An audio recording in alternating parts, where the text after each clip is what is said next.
Alright, in this video I'm going to be talking some email marketing segmentation because that's an important topic. A lot of people don't know how to actually segment their list and show the right messages to the right people at the right time. So I'm going to walk through this little flowchart that I've built.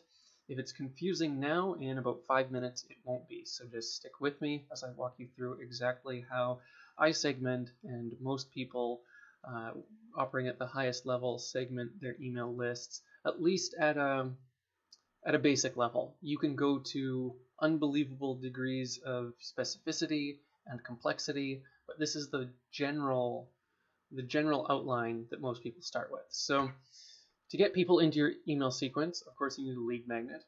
And generally, once people sign up to your lead magnet, you're going to send them into some sort of sales sequence upon fulfilling your promise. So if it's something like an ebook, fine, they get your ebook on day one, and then after that, you're probably going to move them through your funnel and try to sell them your next product, whether that's a low dollar tripwire or a high dollar course. If your lead magnet takes multiple days to deliver, then people get dropped into the sales sequence after you have finished delivering that lead magnet. So for example, a 5-day challenge, once people get through to the end of that 5-day challenge, you'll send them an email presumably every day of that challenge within the lead magnet section, and then it's going to be, again, at the end of that challenge, time to sell them something, and you're going to have an email sequence that's designed to do that. So two things can happen when people are in your sales sequence. They can either say yes or they can say no, and if they say yes, then they're going to follow the green arrow, and essentially on this whole chart, people saying yes are your green arrows, people saying no are your red arrows. So anyway, if people say yes to the thing that you are selling, then assuming that you have another relevant product, and if you don't, you should, assuming you have another relevant product, you can move them into a sequence to sell them the next logical product in your sequence. So if you're selling a $10 tripwire offer and you have a $100 core offer, well, if they buy your tripwire here, you can send them into your upsell sequence. Now, if they take your upsell, they say yes to that, doesn't matter what day it's on, then if you have another back-end product, then this loop continues, and it continues and it continues until that person says no. And when that person says no, then they're finally dropped into your general broadcast sequence. This is where every member of your list is going to be located most of the time, and this is when you're just sending valuable content to them and trying to segment them out back into one of these sales sequences. So before I get too far ahead of myself here, if someone comes in through your lead magnet, gets into your sales sequence, and they don't buy, they also get dropped into your general broadcast sequence. So either way, whether it's in this sales sequence or this upsell sales sequence, as soon as someone says, no, I don't want that product, you generally drop them into this broadcast sequence. There are some exceptions to this. For example, if you have a high dollar offer somewhere and they say no to that, you could potentially drop them into another sales sequence selling a lower dollar offer. That is okay. That's something you can do. But generally, especially for new non-customers, if they don't take your first offer, by and large, you're dropping them into a broadcast sequence. So as I said at the beginning, there are hundreds or thousands or tens of thousands of permutations to this. But again, this is the basic framework. So we can talk downsell sequences and flash sales and all sorts of other fancy stuff, but you need to understand this basic framework for before you can do the fancy and advanced stuff. So okay, so when people are in your broadcast sequence, this is the place that a lot of people go wrong, and they'll just promote whatever offer they have in mind to that broadcast sequence, to the bulk of your subscribers. At any given time, depending on your list size, you may have 80 to 90 to 99% of people in this specific sequence where you're not promoting any specific product. So in general, you're giving these people really high quality content, keeping them engaged with your brand, building your trustability and authority and all that wonderful stuff with that audience. But at some point, you're going to want to sell to them. So instead of just pitching everyone here, first you want to segment out the people who are actually interested in what you have to say. And this preserves this thing more than anything else preserves the quality of your list over time. And it's why some lists over the course of 6 months or a year lose all their value because everyone's just being bombarded with promotion after promotion after promotion, and why other email marketers have lists that they can promote to for years, if not decades, because they keep the quality of that list high and they only promote to the people who have said, yes, I'm interested in this topic. So there are a number of ways you can do this. One is for someone in this sequence is you can actually send them to a lead magnet page, an opt-in page, and when they opt in, they get taken out of this broadcast sequence and dropped into the relevant sales sequence. The other way that you can do this is you can simply send an email to this list about the topic that you want to promote, about the topic of this sales sequence, and say something like, hey, I'm doing this workshop on topic X, or I put together a series of trainings on topic X. If you're interested in getting those, click the link here. And then whoever clicks that link can be segmented out using your email service provider from this sequence and dropped into this sequence where they will get that series of pre-sale videos, launch videos, other cool content, or just go into your sales sequence depending on how you set things up. But this is the crucial point. The crucial point of getting people to raise their hands and express an interest in the thing that you want to offer before you go and promote it. And generally in here, I would send 2, maybe 3 emails asking people if they're interested in the sales sequence, because not everyone opens every email, right? Even your most interested audience members are going to miss certain days and miss certain emails because they get busy and distracted, and some days just don't click. So the idea is send 3 emails about this topic.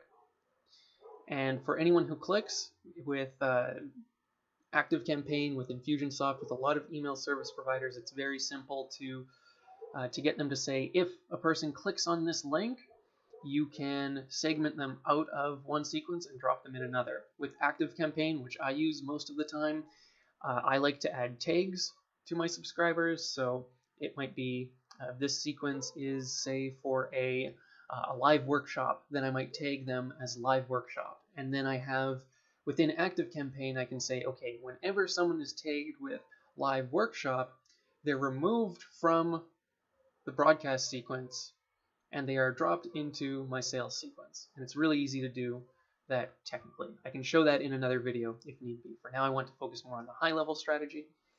But this is something that your email service provider should be able to do, and if they can't do it, then you need almost certainly a new email service provider. Generally, I like to say stick with the tech that you've got, but if your technology doesn't let you do this very, very basic segmentation of your email list, then your email list has lost probably 80% of its value. Literally 80% of its value, because bombarding all the people who don't raise their hands with those promotions are going to disengage them from everything else that you do. So what happens then if people don't engage in your broadcast sequence? Now, if someone, it will depend from business to business. I usually like to set a limit of 60 days.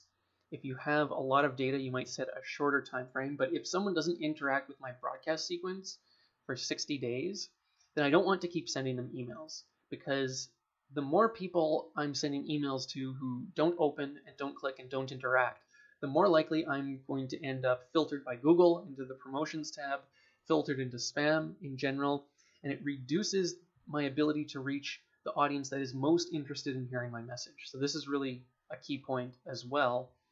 Tracking that if people don't open in a certain length of time, again, 60 days is a good safe default, they get dropped into a re-engagement sequence, which is where you don't send them all your typical emails, but you would, one email that I see a lot of people use that is very effective is something like a 3 to 5 email sequence, where email 1, you'd say something like, is this goodbye, or sorry, or some really enticing headline to get people to open and click and see if they're still actually engaged. Are they getting your emails? Are they looking at them? Are they actually interested, or have they completely dropped off the face of the earth? So I've actually forgotten a red arrow here. I'll add that in later.